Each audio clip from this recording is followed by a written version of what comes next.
할렐루야. 여호와의 종들아 찬양하라. 여호와의 이름을 찬양하라. 이제부터 영원까지 여호와의 이름을 찬송할지로다. 해 돋는 데서부터 해 지는 데까지 여호와의 이름이 찬양을 받으리로다. 아멘.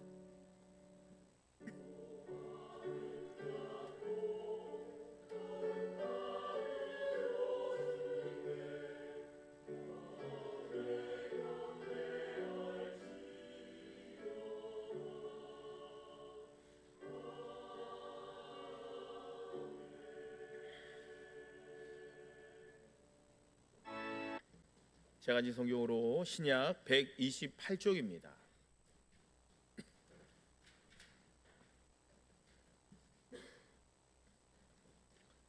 누가복음 19장 1절로부터 10절까지 하나님의 말씀을 봉독해 올립니다. 예수께서 여리고로 들어가 지나가시더라. 삭개오라 이름하는 자가 있으니 세리장이요 또한 부자라. 그가 예수께서 어떠한 사람인가 하여 보고자 하되 키가 작고 사람이 많아 할 수 없어 앞으로 달려가서 보기 위하여 돌 무화과 나무에 올라가니 이는 예수께서 그리로 지나가시게 되밀어라. 예수께서 그곳에 이르사 쳐다보시고 이르시되 삭개오야 속히 내려오라. 내가 오늘 내 집에 유하여 하겠다 하시니 급히 내려와 즐거워하며 영접하거늘 무사람이 보고 수군거려 이르되 저가 죄인의 집에 유하로 들어갔도다 하더라. 삭개오가 서서 주께 여짜오되 주여 보시옵소서.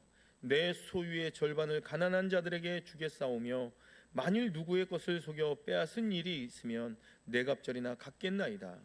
예수께서 이르시되 오늘 구원이 이 집에 이르렀으니 이 사람도 아브라함의 자손임이로다.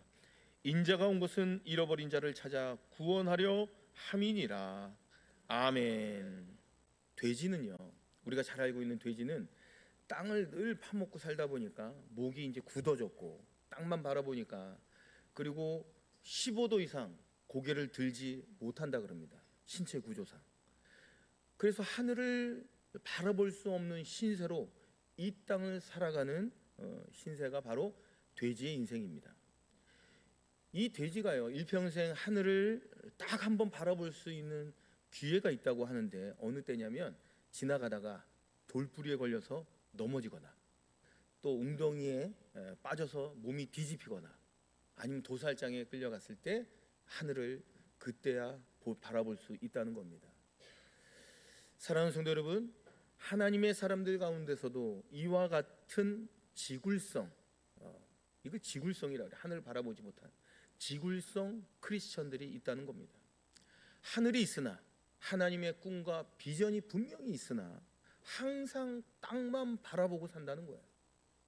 한 번도 하늘을 바라볼 수 있도록 배우지 못했고 바라본 적도 없기 때문에 그래요. 하나님의 꿈과 비전, 하나님의 심장을 잃어버리고 사는 하나님의 사람들이 있다는 겁니다.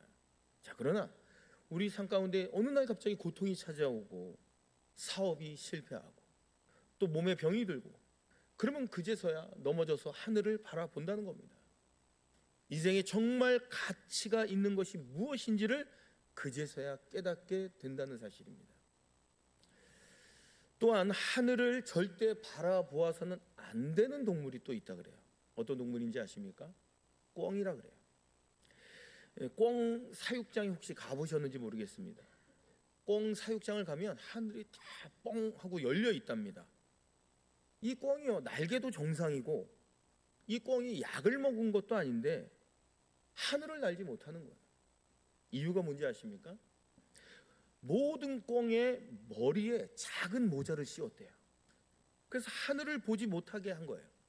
하늘을 보지 못하면 이 꿩은 절대 하늘을 날지 못한답니다.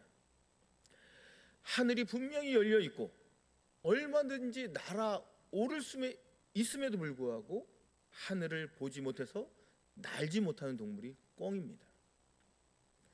사랑하는 성도 여러분, 예수 믿는 사람들 가운데서도 꿩머리 같은 사람들이 있다는 거예요. 이 땅에서 세상에서의 그 욕심과 야망, 정욕과 돈에 대한 생각으로 모자를 쓰고 있다는 겁니다. 그 모자를 쓰고 있으면요, 하늘이 절대 안 보입니다. 하나님의 비전이 안 보이고 하나님의 열망이 도저히 볼 수가 없다는 거죠. 우리는 모자를 벗으셔야 합니다. 그래야 보이지 않던 하늘이 보일 줄로 믿습니다. 자, 오늘 말씀에서 우리가 바라보아야 하는 하늘이 있어요. 그것은 바로 하나님의 하늘의 꿈, 하나님의 비전입니다. 우리 예수님께서 가지셨던 그 꿈이 뭘까요? 하나님 나라의 비전이었습니다. 청년 예수님께서 하나님 나라가 이 땅에 실현되는 그 비전을 가지고 3년이라는 공생애를 사셨어요. 예수님께서 공생애를 시작하실 때 그 첫 일성이 뭐예요? 첫 선포가 무엇입니까? 회개하라, 천국이 가까웠느니라. 여기서 천국은 무엇을 의미하는 겁니까? 이 천국은 하나님의 나라를 말씀하고 있어요.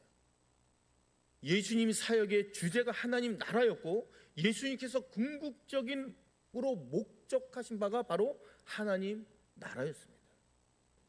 예수님께서는 하나님의 나라를 이루기 위해서 이 땅에 사셨고 또 십자가를 지셨고 또 십자가에서 죽으셨고 승천하셨고 언젠간 이 땅에 다시금 재림하실 것입니다. 예수님은 하나님의 나라를 직접 보여주셨습니다.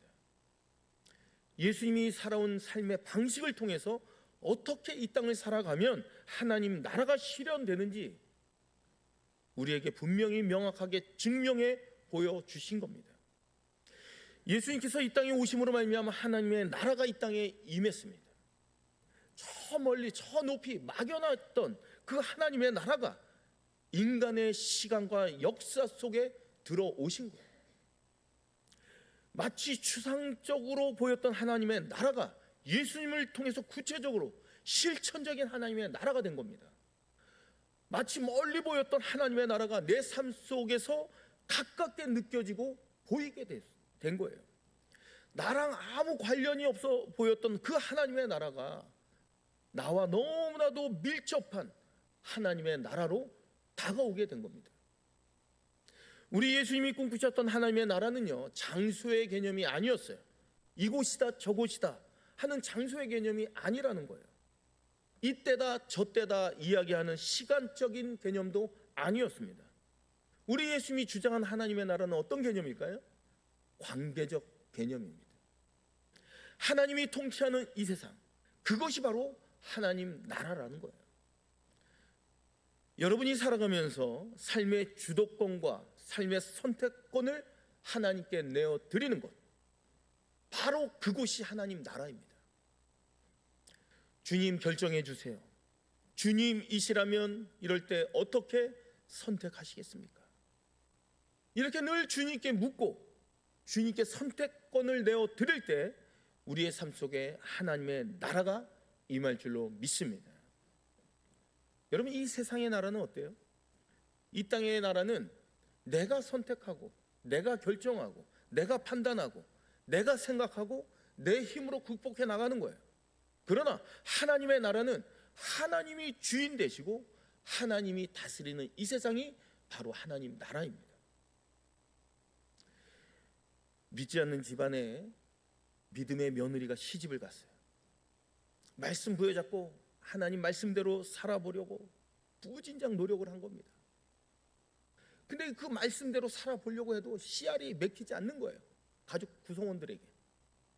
그럼에도 불구하고 10년, 20년 묵묵히 참고 견디고 또 견디면서 하나님의 방식대로 가족들을 위해서 중보기도 하고 하나님의 방식대로 희생하고 사랑하고 섬기면 결국 하나님의 방식이 통하게 된다는 거예요. 그러면 결국 어떤 말을 들을까요? 예수 믿는 며느리 들어서 우리 집안이 복받았다 라는 말을 듣게 된다는 거예요. 하나님의 방식이 통하게 되는 그곳이 바로 하나님의 나라인 줄로 믿습니다. 자, 오늘 본문 말씀을 보시면 오늘 말씀에 예수님과 삭개오의 만남이 나와요. 하나님의 나라가 되기 위한 그 조건이 이 만남 속에서 아주 분명하게 드러나고 있습니다. 예수님께서 여리고 땅에 지나가실 때 예수님을 간절히 기다렸던 한 사나이가 있었습니다. 그게 누구예요? 바로 세리장 삭개오였습니다. 여러분, 이 삭개오라는 것은 이름이고 세리장은 직분인데요. 이 세리장이라는 직분은 어떤 직분입니까? 여러 세리가 있잖아요. 그 세리 중에 우두머리라는 거예요. 최고의 책임자, 세리장이라는 거죠. 이 세리뿐만 아니라 세리장은요, 사람들에게 비난을 받고 멸시를 받았어요. 정말로 인간 취급을 받지 못합니다. 사람들이 지나가면 피하고 등 돌리고 지나간 다음에 침뱉고, 이런 현실이 그 당시의 상황이었어요. 로마가요, 이 팔레스타인을 지배할 때 유대인들 중에서 선택해서 세금을 거두는 그런 직분을 준 거예요.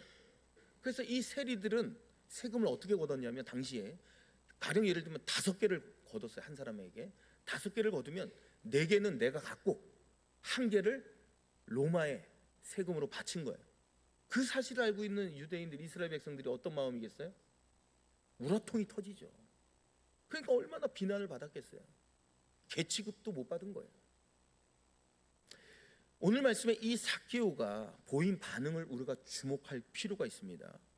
삭개오가 오늘 본문을 읽어보면 어떤 말이 나와요? 앞으로 달려갔다라고 합니다. 이 팔레스타인은요, 동양 문화권입니다. 그래서 어른들은요, 절대 달리지 않습니다. 뒷짐지고 가죠. 그런데 이 어른이 예수님을 보고 싶어서 달려간 거예요. 자, 그러면 우리 한번 적용해봐요. 그러면 나는 예배드리고 싶어서, 하나님 앞에 찬양드리고 싶어서, 말씀을 받고 싶어서, 기도하고 싶어서 달려가 본 적이 있으신가요? 또한 오늘 본문의 삭개오는요, 돌무화과 나무 위로 올라갔다고 합니다. 물론 키가 작아서 안 보였으니까 올라갔겠다라고 생각할 수 있겠지만, 여러분, 키가 작으면 다 나무 위로 올라갑니까? 아닙니다. 그렇지 않아요. 동양 문화권에서 어른은요, 나무 위로 절대 올라가지 않습니다. 특별히 사람들에게 비난받는 사람들은, 멸시받는 사람들은 다른 사람들 앞에 주목받거나 드러나는 것을 매우 싫어해요. 그런데 오늘 삭개오는요, 자기 자신의 자존심을 꺾어버리고 무화과 나무 위로 올라간 거예요. 사람들의 시선, 그게 문제가 되지 않습니다. 그게 중요하지 않아요. 왜? 예수님만 바라볼 수 있으면 그것으로 충분했던 겁니다. 여러분, 무엇이 삭개오를 달리게 했을까요? 무엇이 그 장성한 어른이 무화과 나무 위로 올라가게 한 이유가 무엇일까요? 그것은 바로 간절함이었습니다. 영적으로 타는 듯한 그 목마름이 그를 그렇게 만들었던 겁니다. 단순한 호기심이 아니었던 거예요. 자, 그러면 하나님 나라가 되기 위한 첫 번째 원리를 우리가 한번 살펴보겠습니다. 이 하나님 나라가 되기 위한 첫 번째 원리는요, 영적 갈증입니다. 하나님 나라가 우리의 삶 가운데, 우리의 직장 가운데 또 이루어지기를 우리는 다 원하시지 않습니까? 그러려면 타는 듯한 목마름이 있어야 합니다. 간절함이 있어야 합니다. 그래야 하나님 나라가 임할 줄로 믿습니다. 삭개오의 영적 갈증은 어디서부터 온 걸까요? 이 삭개오는요, 새로운 기대로부터 이 영적 갈증이 온 거예요. 예수님이 지나온 마을에서 소문이 들려옵니다. 우리 예수님이 맹인을 고쳤다, 나병 환자를 만져가면서 고쳤다, 안수하여서 고쳤다, 이런 소문이 들려요. 눈먼 자를 눈을 뜨게 했다. 이 소문을 들은 삭개오의 마음이 어땠을까요? 새로운 기대가 생긴 거예요. 문둥병 그 환자를 만져주시고 고쳐주셨다면 나같이 비난받는 사람도 분명히 만나 주실 것이다 라는 기대감이 있었다는 거예요. 가장 충격적인 소문을 듣습니다. 그게 뭘까요? 예수님의 제자 중에 마태가 있다는 거예요. 여러분, 마태의 직업이 뭐예요? 세리입니다. 세리. 자기와 똑같은 직업이에요. 그 세리를 제자로 삼으신 거예요. 죄책감 가운데 살고 사람들에게 늘 책망받고 비난받으며 살아왔던 그의 인생 가운데 예수님의 제자 가운데 세리가 있다는 사실이 삭개오의 가슴을 뛰게 한 거예요. 새로운 기대감, 그 기대감이 가슴 벅차 오른 거예요. 또한 삭개오는요, 현재 자기 삶에 대한 불만족이 있었습니다. 불만족이 없으면 달려가지 않아요. 나무 위로 올라가지 않으면 자기 자존심을 꺾지 않습니다. 삭개오는요, 분명히 부자였어요. 부유함이 영적 갈증을 해결해 주지 못한다는 증거입니다. 그래서 예수님 앞에 달려올 수밖에 없었던 거죠. 사랑하는 성도 여러분, 2026년 첫 주일을 새롭게 시작하고 있습니다. 새로운 기대감이 만약에 없는 사람은 똑같은 해가 될 거예요. 의미 없는 시간, 잃어버린 시간이 되고 말 것입니다. 하나님 앞에 생명의 시간이 되길 원하십니까? 새로운 기대를 가지십시오. 하나님께 내 사업장에 놀라운 복이 임하게 할 것이고, 내 자녀들 가운데 늘 영적 성숙함이 있을 것이며, 믿음에 연약한 남편이 있다면 이 나의 섬김을 통해서 사랑하는 남편이 믿음이 세워질 것이라는 그런 기대감을 가지고 있어야지만, 그런 영적인 갈증이 있어야지만 그것이 바로 하나님 나라가 될 줄로 믿습니다. 예수님과 삭개오의 만남을 우리가 한번 살펴보십시다. 예수님께서 삭개오를 향해 어떻게 합니까? 이름을 불러주십니다. 삭개오야. 예수님께서 삭개오를 위해서 이 여리고 땅에 오신 거예요. 아니, 삭개오만을 위해서 여리고 땅에 오신 겁니다. 군중이 많아요. 수많은 백성들이 있어요. 군중이 많아도 소용없어요. 그 가운데 예수님을 만나는 사람이 있고 만나지 못한 사람이 있다는 겁니다. 삭개오가 자기 이름을 불러주었을 때 이 만남은 나를 위해 예비된 만남이라는 것을 직감하게 됩니다. 사랑하는 성도 여러분, 우리가 다 같이 예배를 드린다고 해서 똑같이 예배 드린 게 아니라는 거예요. 오늘 예수님께서 내 이름을 불러주신다, 예수님과 나만 만나고 있다, 이런 간절함과 영적인 갈급함이 있기를 고백할 때 진정한 예배가 될 줄로 믿습니다. 예수님의 또 반응을 보십시오. 삭개오야, 속히 내려오라. 내가 오늘 내 집에 유하여야겠다. 이 집에 구원이 이르렀노라. 여러분, 이 예수님의 말씀 가운데 이 사람을 정죄하거나 이 사람을 비판하거나 이런 말씀이 있습니까? 한마디도 없습니다. 왜 그럴까요? 예수님은 사람을 변화시키는 것이 목적이기 때문에 그래요. 여러분, 정죄하고 비판하고 있는 그대로의 사실을 말한다고 해서 오히려 그 사람이 변화되냐? 아닙니다. 상처받고 변화되지 않습니다. 이게 영적인 원리예요. 이걸 기억하셔야 합니다. 우리가 이 땅을 살아가다 보면 지적의 은사가 있는 사람들이 있어요. 사실 사람이 처음 사람을 보면, 여러분, 장점이 보일까요? 단점이 보일까요? 이건 제가 주장하는 게 아니라 책에 나와 있는 얘기입니다. 사람이 일반적으로 사람을 보면 단점을 먼저 보게 된답니다. 이게 인간의 죄성입니다.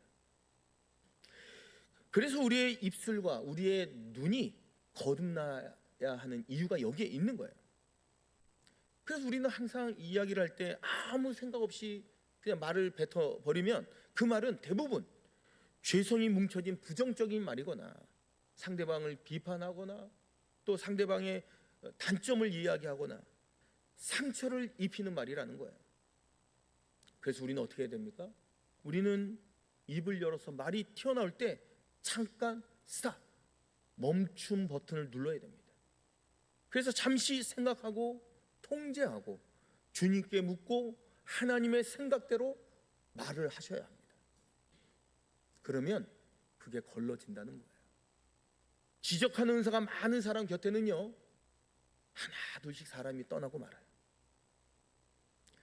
만나기만 하면 지적하고 비판하고 불평하고 불만하고, 그러면은 그 사람과 함께 하고 싶지 않다는 거예요. 그런 사람들이 CEO가 되면요, 그 회사는 반드시 망합니다. 왜 그럴까요? 사람들의 마음을 얻지 못하잖아요. 사람들의 마음을 얻지 못하고 어떻게 그 기업이 흥황하고 성장할 수 있겠어요? 예수님께서는 사람을 변화시키는 것이 목적이었기 때문에 있는 그대로의 사실에 대해서 말하지 않고 있어요. 예수님이 보이신 반응은 어떤 반응입니까? 용납하고 인정하고 그냥 품어주고 안아주고 감싸주고 받아주셨다는 거예요.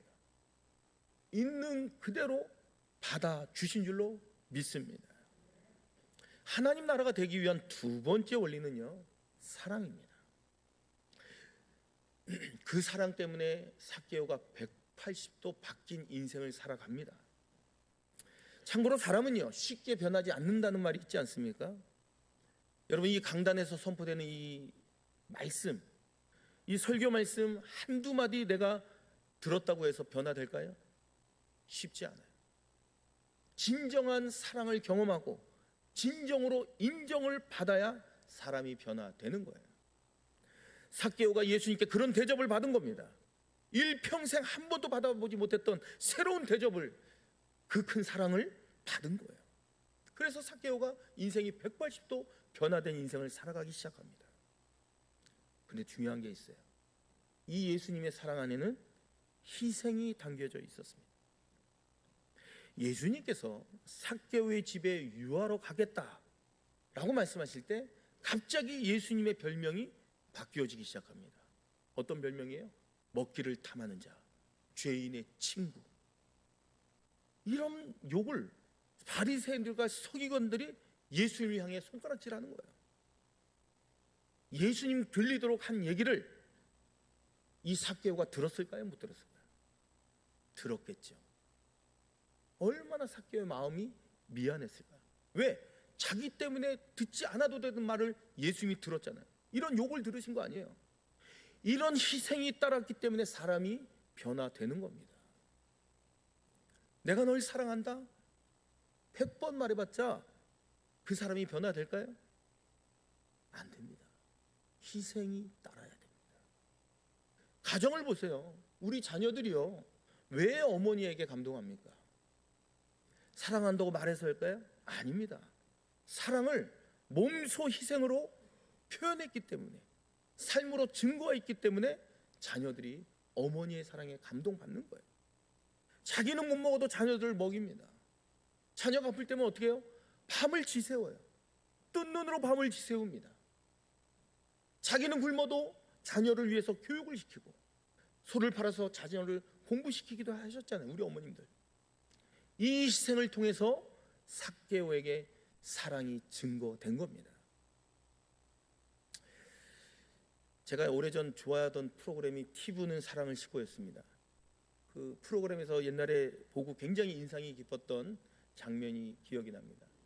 개그맨 중에 유명한 개그맨이 있었는데, 이 개그맨이 이제 학교 가서 이제 선생님을 찾는 과정이에요. 근데 이 학적부를 항상 그 프로그램을 보면 학창 시절에 학적부를 꼭 보더라고요. 그 학적부를 찾아서 이제 보려고 하는 거예요. 근데 이 개그맨은 초등학교 시절에 엄청난 말썽꾸러기였답니다. 자기가 그렇게 얘기하는 거예요. 수업 시간에도 가만히 있지 못했어요. 막 수다 떨고 장난치고, 그래서 늘 선생님한테 지적을 많이 받았던 사람이에요. 그래서 이 학적부를 보는 게 너무나도 불안했던 겁니다. 뭐라고 적혀 있을까? 근데 이렇게 써 있었대요. 선생님이 쓴 글입니다. 이 아이는 특별히 입 근육이 발달한 아이. 이 개그맨이요, 이 학적부를 끌어안고 울더라고요. 왜 울었을까요? 그 선생님의 사랑이 느껴진 거예요. 긍정적으로 나를 바라봐주고 나를 사랑해준 그 선생님이 느껴진 겁니다. 또 이제 이 개그맨이니까 장난기가 발동이 돼서 자기랑 친한 친구 이름을 기억하면서 그 친구 학적부를 보자는 거예요. 그 친구는요, 똑같이 장난꾸러기였는데 남의 물건을 훔치거나 또 훔쳐서 다른 데 막 숨겨놓고 이렇게 했던 학생이었대요. 그래서 그 학적부를 어떻게 썼을까 궁금해서 그 본 겁니다. 근데 그 선생님이 어떻게 썼는지 아십니까? 이 아이는 특별히 남의 물건에 호기심이 많은 아이. 참 감동적이죠. 저는 이 프로그램을 위해서 하나님 앞에 기도를 했어요. 하나님, 저도 저 선생님 같은 목사가 되게 해주세요. 세상 사람들과 똑같은 방식으로 바라보지 않고 하나님 마음으로 바라볼 수 있게 해 주세요. 저도 이제 청년 시절에 초등부 교사였습니다. 학생들 가르치고, 그러면 제가 청년 시절에도 학생들 중에 노랗게 염색하고 좀 튀는 애들 있지 않습니까? 물들게 노랗게 이제 물들여서 오는 친구들이 있었어요. 그러면 이제 속으로 부모가 누구냐? 응?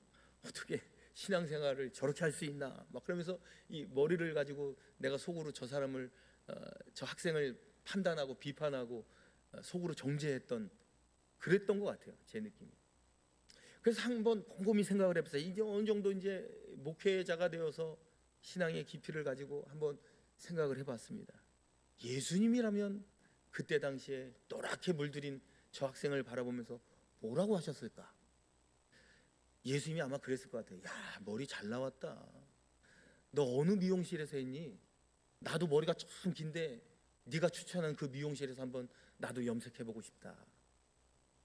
성경을 읽은 우리 예수님은 바로 그런 예수님입니다. 우리의 입이, 우리의 생각이 거듭나게 해달라고 우리는 기도해야 합니다. 여러분, 정의와 진실과 법이 세상을 바꾸는 게 아니에요. 오히려 그 정의와 진실과 그 법은요, 사람들에게 상처를 줄 뿐입니다. 세상에서 가장 삭막한 말이 뭐게요? 법이요입니다. 법이요. 정의와 진실과 법은 사실은 찢기는 하지만 꿰매는 능력이 없어요. 무엇이 꿰맵니까? 사랑과 은혜와 눈물, 애통, 불쌍히 여기는 그 국률한 마음이 그 사람의 상처를 꿰매주는 겁니다. 한번 따라해 볼까요? 자막을 한번 보시고, 꿰매지 못할 거면 아예 찢지 맙시다. 꿰맬 만큼만 찢읍시다. 찢으면 반드시 꿰맵시다. 보세요. 찢는 건 신이 나요. 입 바른 소리하고 자기는 뒤끝이 없다 라고 하는데, 찢으면 반드시 꿰매야 합니다. 그 상처를 놓고 우리는 어떻게 해야 돼요? 기도해야 된다. 가슴으로 품어야 돼요. 찢는 건 신이 나지만 꿰매는 데는요, 시간이 많이 걸리고 많은 노력이 필요하기 때문에 그래요. 신앙생활하는 우리는 너무나도 많이 찢겨서 교회에 왔습니다. 세상은요, 한번 보세요. 꿰매는 능력이 없어요. 직장과 세상이 여러분을 꿰매 줍니까? 아니잖아요. 세상은 꿰매주는 곳이 아닙니다. 다 찢습니다. 정의로 찢고 진실로 찢고 세상의 잣대로 다 찢어요. 그러면 우리의 마음은 어때요? 너덜너덜 걸레가 되어서 하나님의 성전에 와서 이제는 위로를 받고 치유를 받아야 되는데, 그런데 안타깝게도 하나님의 백성들에게 또 교회에서 찢김을 당하는 거예요. 그러면 안 되는 거 아닙니까? 예수님도 그렇게 하지 않으셨거든요. 이 가늠한 여인, 죄 많은 여인이 맞아요.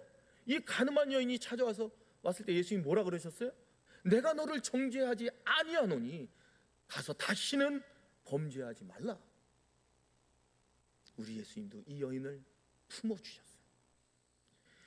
예수님을 3번 모른다고 도망가버린 그 베드로, 수석 제자입니다. 야, 너 어떻게 그럴 수 있냐? 내가 3년 동안 너를 어떻게 가르쳤는데 어떻게 나를 부인한다고 했으니 한마디도 비판하지 않았습니다. 예수님 뭐라 그러셨어요? 내 양을 먹이라. 기회를 다시 주셨어요. 사랑하는 성도 여러분, 우리 교회가 꿰매는 일의 선수가 되는 우리 교회가 되기를 축복합니다. 제가 새벽 기도회를 드릴 때 눈물이 나더라고요. 제가 눈물이 좀 말랐었는데 우리 교회 와서 눈물이 점점 솟기 시작합니다. 왜 그럴까요? 여러분의 상처가 보이기 때문에 그래요. 세상 가운데 배인 상처가 보이고 눈물이 나오고, 그게 하나님의 마음이라고 저는 믿습니다. 특별히 옆에 있는 교인들을 바라보시면서 또 보면 날이 서 있는 교인들이 계시더라고요. 그게 그분의 아픔입니다. 우리는 그들을 끌어안고 끌어안으면 날이 서 있으니까 어때요? 우리가 베일 수도 있어요. 우리가 상처를 받을 수도 있고 우리가 아플 수도 있어요. 그럼에도 불구하고 그분의 상처를 위해서 기도하고 불쌍히 여기고 애통해하는 마음을 그분에게 주어야 된다는 거예요. 그게 바로 하나님의 마음이고 하나님의 뜻이고 하나님께서 꿈꾸시는 교회인 줄로 믿습니다. 다시 본문으로 가서 예수님을 만난 후 변화된 삭개오의 삶을 우리가 주목해 보십시다. 토색한 것이 있으면 내 갑절을 갚겠나이다 라고 고백했어요. 자기 재산의 절반을 팔아 가난한 사람들에게 나눠주겠다 라고 또 결정합니다. 여러분, 이 고백이 있은 후에 어떻게 됐을까? 여리고 땅이 발칵 뒤집혔을 거예요. 왜 그럴까요? 그 유명했던 악질 세리장이 예수님을 만나서 완전히 변화된 거 아닙니까? 그래서 밥을 공평하게 먹게 된 거예요. 누구 때문에 밥을 공평하게 먹게 된 거예요? 삭개오가 만난 예수님 때문에 여리고 땅에 밥을 공평하게 먹는 세상이 되고 만 겁니다. 사랑하는 성도 여러분, 하나님의 나라가 되기 위한 세 번째 원리는요, 영향력입니다. 여러분의 실력이 영향력이에요. 여러분의 직업이 영향력입니다. 여러분의 전문성이 영향력입니다. 그래서 우리는 실력을 갖추셔야 돼요. 가령 예를 들면 김치를 담글 때도 작품처럼 만드시라는 거예요. 예수님께 드려도 전혀 손색이 없을 정도로 김치를 담그시라는 거예요. 청소를 할 때도 누가 보던 누가 보지 않던, 중요한 건 예수님이 이 자리를 지나가셔도 전혀 손색이 없을 정도로 예수님을 위해서 세상을 닦으시라는 겁니다. 다시 말해서 모든 일을 할 때 주께 하듯 하시라는 겁니다. 그런 마음으로 한다면 프로가 되지 않겠냐는 거죠. 그게 영향력입니다. 오늘 말씀을 묵상해 보면요, 이 세리장 삭개오가 예수님을 만나서 180도의 인생을, 변화된 인생을 살아가는데 그 이후에 세리장을 계속 했을까요? 안 했을까요? 성경에 나와 있지는 않아요. 제가 말씀을 묵상해 보면 세리장을 계속 했을 겁니다. 예수님을 뭐 따랐다 이런 말은 없잖아요. 세리장을 계속 했을 거예요. 근데 중요한 건 뭘까요? 돈 거두는 방식이 전혀 달라진 세리장으로 살아갔을 겁니다. 여러분, 이것을 꿈꾸셔야 돼요. 이게 실력이고 이게 영향력이고 바로 하나님 나라가 실현되는 줄로 믿습니다. 이 동네 안에, 이 여리고 땅 안에 탄식 소리가 났을 거예요. 이것도 성경에 없는 겁니다. 묵상하다 보면 이런 생각이 드는 거예요. 차라리 토색당할 걸. 왜? 4배로 받잖아요. 갑자기 여리고 땅에 400% 수익률을 자랑하는 펀드가 등장한 거 아닙니까? 이 펀드는요, 누구에게만 지급되는 거예요? 토색당한 사람에게만 지급되는 거예요. 이 동네는 토색을 당해서 상처가 막 있는 동네인데 삭개오가 만난 그 예수님 때문에 복받는 동네로 변화된 거예요. 이게 바로 하나님 나라인 줄로 믿습니다. 사랑하는 성도 여러분, 우리를 통해서 세상이 복을 받아요. 우리를 통해서 하나님이 증거되고 하나님이 자랑이 되고 우리를 통해서 세상 가운데 하나님의 복이 흘러가야 할 줄로 믿습니다. 이제 말씀을 마무리합니다. 영적 갈증을 가지십시오. 새로운 기대감을 가지십시오. 그리고 달려가십시오. 자존심을 꺾어버리시고 돌무화과 나무 위로 올라가십시오. 그리고 하나님 앞에 헌신하세요. 내 삶이 이전보다 더 나아질 것이라는 기대감을 가지세요. 지굴성처럼 땅바닥에 고개를 받고 땅만 바라보며 사는 사람이 아니라 하나님의 비전을 가지고 하나님의 꿈을 가지세요. 또 하나님께서 나를 끝까지 사랑하신다는 믿음의 확증을 가지십시오. 여러분의 직장과 여러분의 사업장과 세상 가운데 사람을 변화시키려면 우리는 사랑을 퍼부으셔야 합니다. 영향력을 가지세요. 실력을 가지고 열심히 공부하시고 무엇을 하나 하더라도 최선을 다해 최고의 실력을 확보해서 세상을 주도해 나가십시오. 그래야 올해 하나님 나라를 이루는 주인공이 되기를 주님의 이름으로 축복합니다. 이 시간 주신 말씀 붙잡고 우리가 함께 기도합니다. 땅만 바라보던 우리에게 하늘을 바라보게 하시고 영적 갈증과 새로운 기대감을 갖고 주님을 만나게 하시며 사랑과 영향력으로 하나님 나라를 이루어갈 수 있도록 이 시간 주신 말씀 붙잡고 함께 통성으로 기도합니다.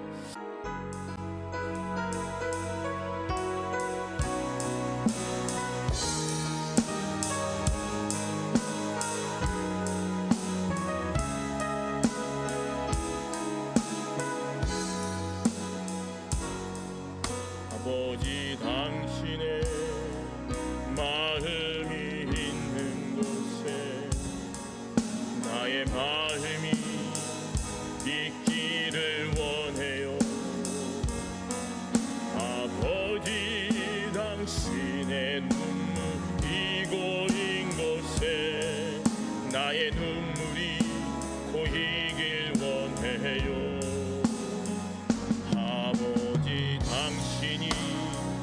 바라보는 영혼에게 나의 두 눈이 향하길 원해요. 아버지, 당신이 울고 있는 어두운 땅에 나의 두 발이 향하길 원해요. 나의 마음이 아버지의 마음 알아. 내 모든 뜻 아버지의 뜻이 될 수 있기를. 나의 온몸이 아버지의 마음 알아. 내 모든 삶 당신의 삶 되길. 나의 마음이 아버지의 마음 알아. 내 모든 뜻 아버지의 뜻이 될 수 있기를. 나의 온몸이 아버지의 마음 알아. 내 모든 삶 당신의 삶 되기를. 내 모든 삶 당신의 삶 되기를. 내 모든 삶 당신의 삶 되기를.